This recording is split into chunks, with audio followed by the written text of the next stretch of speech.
Hey guys, Miata Man here. Today we've got a 92 Miata that's been acting funny. Not funny though if you're the one driving it and it cuts out while you're driving and you have to drift it over to the side of the road. This one was doing it intermittently. It would be fine for quite a while and then all of a sudden it would sputter and then die, and then it wouldn't start for a while afterwards. It sounded originally like it might be a fuel issue, like the fuel pump was starting to fail. But what I did before doing anything with the fuel pump is I came around here and I opened up the diagnostic box here and I took a paper clip, which conveniently I'm storing right in the side here. And what you want to do is look in the top of the box here and look for the 10 and ground, or the 10 and GND terminals. And that is this one here and that one there. So what you do is you bridge those two like that. That puts it in the diagnostic mode.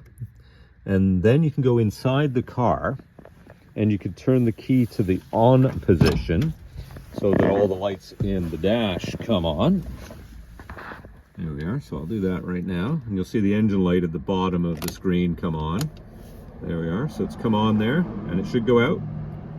If there are codes in the computer, it will come back on and it will flash in a specific sequence that links up to a list of diagnostic codes that are pre-OBD2, right? Because this is a 92.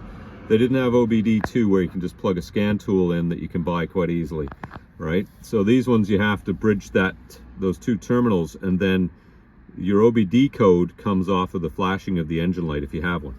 The reason it's not flashing now is because I've had the battery disconnected while I fixed this thing. So what happens is when that light comes on, it'll flash, and what we were getting were 3 quick flashes. So it's flashing 3 times very quickly, and the list tells us that that is a no G signal.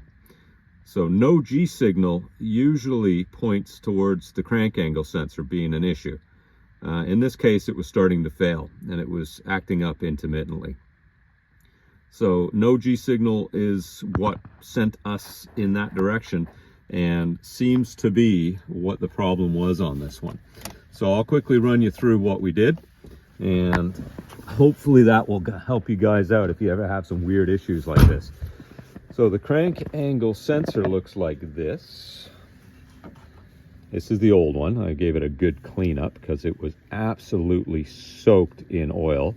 And the reason it was soaked in oil was because that little black O-ring was leaking quite a bit of oil down the back of the head and the back of the block and all over the transmission. So that's what the old one looks like. To get it off, there is, I'll see if I can zoom you in, that in the center of the screen, there's a 12mm bolt right there. If you pull that bolt out, then you can actually pull the crank angle sensor right out. I also undid the 12mm bolts that hold the coil pack on, and I moved it over and out of the way because it's a very tight spot to get the thing in and out. The other thing I did was I removed that 10mm bolt that holds this bracket on, and that allowed me to move that up and out of the way, and it gave me a bigger hole to pull the old sensor out from. And that's kind of it just makes your life a lot easier. So that's that. Now, another very important tip if you are replacing one of these is to pay attention to this here.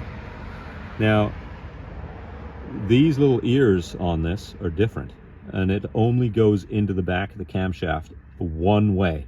So if you've got that 180 degrees in the wrong direction, it will not mate up. Even when you have it in the correct orientation, it still takes a little bit of pressure and a little bit of force, and eventually it just clicks. So you get a really loud click and it seats itself. And one other thing that helps with that is to make sure this is really well lubricated. I poured some engine oil, some nice fresh synthetic oil all over it, and that helped it to seat a lot better. In the back of the camshaft, there's a slot, and like I say, that slot wants this thing to be in the same position that the old one came out. So when you do pull this out of the back of the camshaft, make sure you check which one of these is pointing up, and that'll save you some time.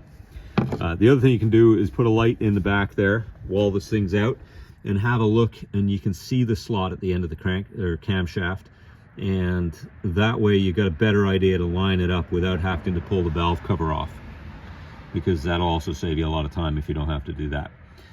And once you're all done, if you get everything lined up just right, you can see my Sharpie mark there. Take a few pictures before you start taking anything apart, and that way, you know, you can get a good idea of where things are, because this is how you adjust the timing on these early Miatas as well. And if you get it right, your timing should be right where it was. If you get it wrong, your timing's going to be way out. So make sure you make some Sharpie marks.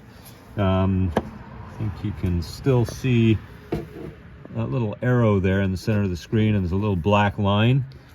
This one here, there it is. You can still see the black line on this and there. So I was able to line it up that way, and there's a second line somewhere on there as well. But like I said, do whatever you have to do. Take pictures, make marks. That way you can have this thing in the same position it was in before. All right, there you go. I won't ramble on any more about that, but hopefully that helps you guys out. If you've got weird gremlins like this with your early Miata, 90 to 93 especially, this is most likely what's going to cause your issues. All right, good luck, guys. Thank you very much.